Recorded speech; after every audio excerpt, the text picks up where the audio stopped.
নমস্কার, আজ আমরা জানব ওয়ার্ল্ড ব্লাড ডোনার ডে বা বিশ্ব রক্তদাতা দিবস সম্পর্কে। 14ই জুন প্রত্যেক বছর এই দিনটিকে ওয়ার্ল্ড ব্লাড ডোনার ডে বা বিশ্ব রক্তদাতা দিবস হিসাবে সারা বিশ্বব্যাপী পালন করা হয়। 2025-এর theme give blood give hope together we save lives.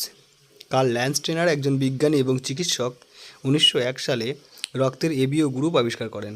এই গ্রুপ আবিষ্কারের ফলে মানুষের এক দেহ থেকে অন্য দেহে রক্তের যে সঞ্চালন সেই পদ্ধতি নিরাপদ হয়। তিনি রক্তের RH ফ্যাক্টর আবিষ্কার করেছিলেন, যার দ্বারা এটা নির্ধারণ করা সম্ভব যে রক্তের গ্রুপ পজিটিভ হবে না নেগেটিভ হবে। তিনি পোলিও ভাইরাসও আবিষ্কার করেছিলেন। তিনি 1930 সালে ফিজিওলজি এবং চিকিৎসা বিজ্ঞানে নোবেল পুরস্কার পান। 14ই জুন 1868 তিনি জন্মগ্রহণ করেন এবং 14ই জুন 2004 থেকে তার জন্মদিনটিকে বিশ্ব রক্তদাতা দিবস বা ওয়ার্ল্ড ব্লাড ডোনার ডে হিসেবে সারা বিশ্বে পালন করা হয়। ভিডিওটি যদি ভালো লাগে অবশ্যই ভিডিওটি লাইক করবেন এবং চ্যানেলটিকে সাবস্ক্রাইব করবেন।